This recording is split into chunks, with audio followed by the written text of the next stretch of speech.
tentunya kita harus tahu apa itu CSS ya. Apakah itu CSS? Satu, CSS yang merupakan singkatan dari Cascading Style Sheet atau CSS, yaitu bahasa yang bekerja sama dengan dokumen HTML untuk mendefinisikan cara bagaimana suatu isi halaman web ditampilkan. Ya, presentasi mencakup style atau gaya teks, link maupun tata letak. Berikutnya masih banyak didapatkan para pengembang web menggunakan tag table untuk mengelola layout. Yang berikutnya ada juga yang menggunakan CSS tapi codingnya didapatkan dari internet, hanya di download coding itu begitu saja tanpa dimengerti. Jadi sebenarnya intinya adalah biar jangan kelihatan monoton tampilan web kita, biar lebih menarik, maka digunakanlah CSS itu ya. Itu kenapa kita menggunakan CSS. Lalu dalam pembuatan CSS tentunya kita harus mengetahui aturan penulisan kode CSS tersebut. Ya, kode CSS tersusun atas selektor dan deklarasi. Selektor dan deklarasi. Selektor itu tag HTML yang akan diberi atau dikenai CSS. Sedangkan deklarasi adalah properti dan nilai. Ingat ya, deklarasi, properti dan nilai yang akan ditentukan untuk tag bersangkutan. Berikut ini contoh kode CSS. Body buka kurung kurawal itu background (2) black titik koma, lalu tutup kurung kurawal lagi. Body disebut sebagai selektor dan background ya, sebagai selektor. Black disebut sebagai deklarasi. Background properti dari tag body yang akan diset nilainya, sedangkan black adalah nilai yang digunakan atau akan diisikan ke dalam atribut background. Ya, si black ini nilai ya. Dari si nilai dari siapa? Latar belakang dari warna apa? Nilainya apa? Dari si background. Ya, selektor dapat memiliki lebih dari satu deklarasi, di mana setiap deklarasi selektor dapat memiliki lebih dari satu deklarasi, di mana setiap deklarasi harus diakhiri oleh tanda titik koma atau semikolon, titik koma ya. Oke. Lalu selektor. Jenis-jenis selektor pada CSS. Yang pertama dia ada satu yang disebut class selektor. Penulisan class selektor dalam CSS disimbolkan dengan tanda titik. Seperti ini contohnya ya. Yang kedua, jenis selektor pada CSS itu ada ID selektor. Penulisan kelas selektor dalam CSS disimbolkan dengan tanda pagar atau crash header ya. Nanti ada diawali dengan titik. Nanti kita akan coba di slide berikutnya. Yang ketiga, text selector. Nama digunakan sebagai text selector untuk mendefinisikan tag HTML. Misalnya selektor hari. H1 adalah ya teks H1 buka kurung background, lalu backgroundnya colornya apa gitu ya. Ini kode colornya. Ya, jenis-jenis selektor ada 3 tadi: class selector, ID selector, dan text selector. Biar jangan lupa ya. Lalu menghubungkan HTML dengan CSS. Ingat tadi, biar jangan HTML CSS itu agar tampilannya tidak begitu kaku, maka kita buat CSS untuk gayanya. Menghubungkannya HTML dengan CSS. Karena apa? Karena dua file ini akan berbeda. Satu dia ekstensinya nanti HTML dan satu lagi ekstensinya CSS.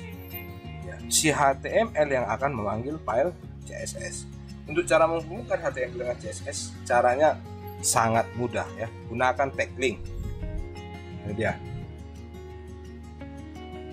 Untuk menghubungkan HTML dengan CSS, tag link diletakkan pada bagian elemen head pada struktur HTML. Yang pertama, buat sebuah file HTML untuk dihubungkan dengan CSS. Misalnya namanya kita beri nama, nanti dia index.html. Itu yang pada umumnya. Yang kedua, lalu buat sebuah file CSS, misalnya namanya style.css.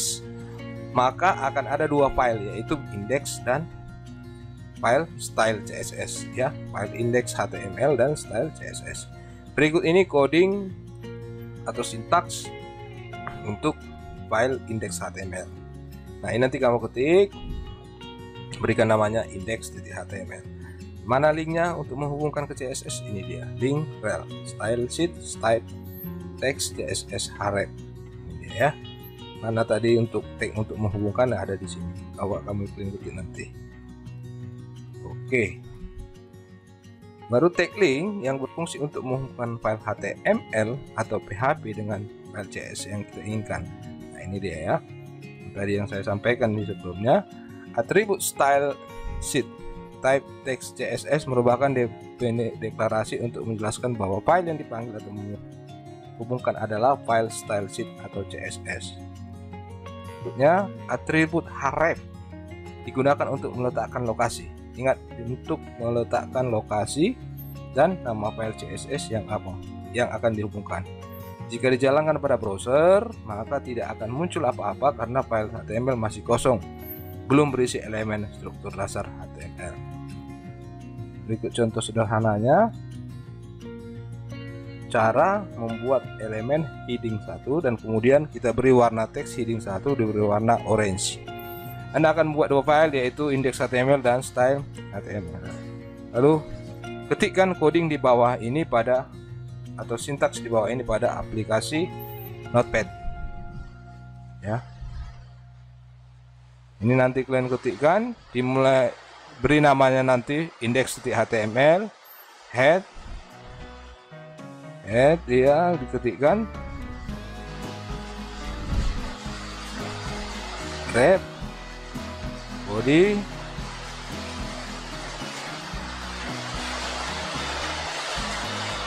sorry ya, cepetan.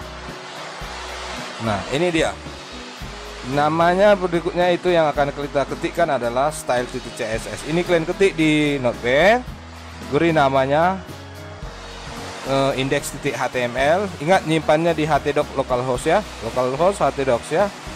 Beri namanya index.html dan kita akan mengetik file berikutnya, yaitu yang namanya style.css. Setelah file index.html tadi simpan di cxsum.htdoc, berikutnya kita akan mengetikkan file berikutnya, yaitu style.css. Jadi ini nanti file CSS kamu ketikkan seperti ini codingnya atau sintaksnya, yang ini saja ya. Ini warnanya apa, jenis hurufnya apa, baru rata hurufnya, pengerataan teksnya ya, rata tengah dibuat di sini. Ini saja yang teks warna biru ini kamu ketikkan, lalu simpan style di CSS, simpan di cxsum.htdocs. Jadi kalau dijalankan nanti dia hanya berupa huruf saja ya. Nah, setelah itu jalankan, kalau dijalankan file HTML telah berhasil dihubungkan dengan CSS. Itu sintaks CSS yang dibuat untuk mengatur elemen heading 1 HTML di atas.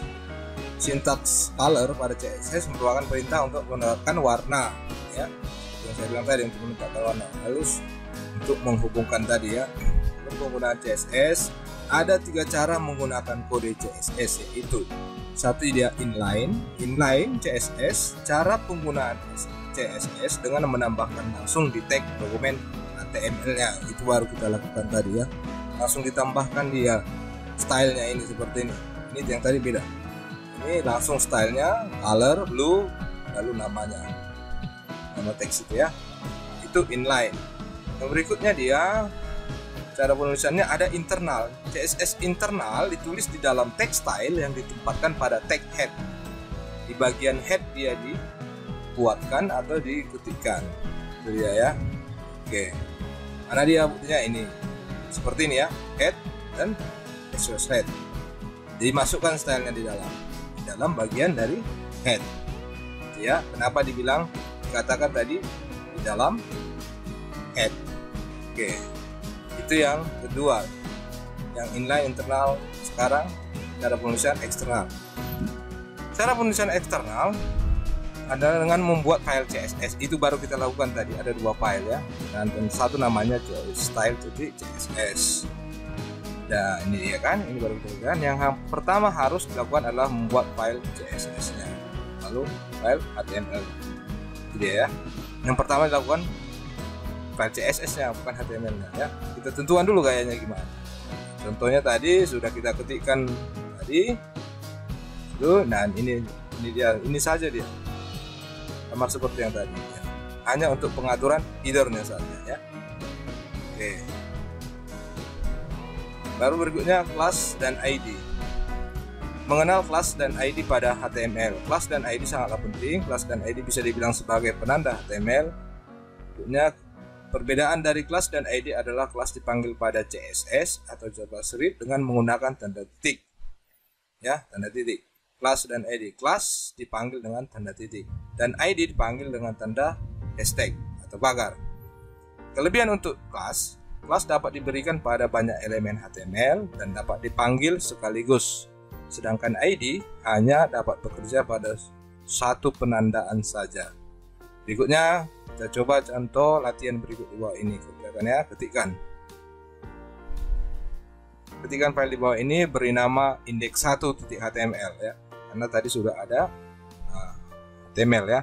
Kita akan membuat seperti kotak ya, if, dan kamu perhatikan mana dia penghubungnya, ini dia yang dipanggil apa, style1.css. Berarti apa? Artinya akan ada file berikutnya untuk mendukung, yaitu file CSS-nya yang diberi nama. Kamu ketikkan dulu ini, codingnya ini. Saya rasa sudah pada ngerti semua ini karena materi sebelumnya sudah ada, untuk menghemat waktu tentunya ya. Ini kamu ketikkan, lalu simpan dengan nama index1.html. Lalu kalau sudah disimpan, ketikkan file di bawah ini, beri nama style1.css. Ketikkanlah ini, nanti lalu dijalankan dia. Ketikkan semuanya ini. Untuk headingnya, kotaknya nanti kotak lagi ya. Ini ada apa tadi, hashtag diawali dengan titik. Kalau kamu ketikkan, nanti dia seperti ini yang dijalankan di browser itu. Maka ketikkanlah dia, nanti buka browser. Saya di sini pakai Chrome, localhost index.1html ya. Ini yang dipanggil. Nah, ketikkan index1.html, maka hasilnya seperti ini. Ya, hasilnya akan seperti yang kamu lihat.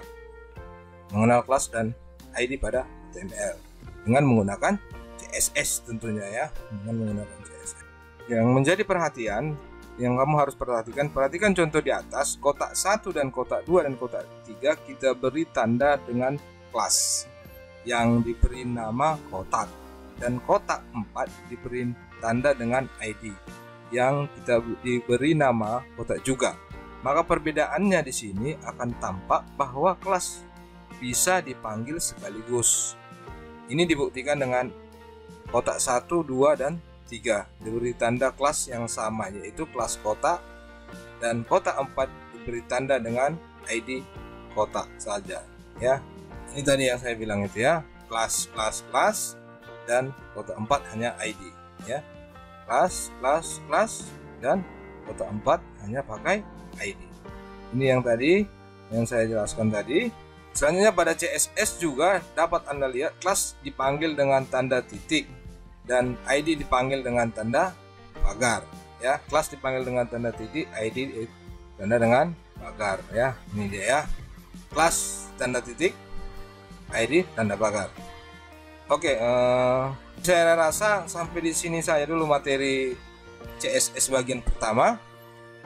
Untuk sesi tanya jawabnya bisa kamu tanyakan di komen ini, di bawah YouTube, di bawah ini komennya. Mohon maaf apabila ada kekurangan dan apabila ada kesalahan penyampaian kata-kata, penutur kata saya yang salah ya. Kita akan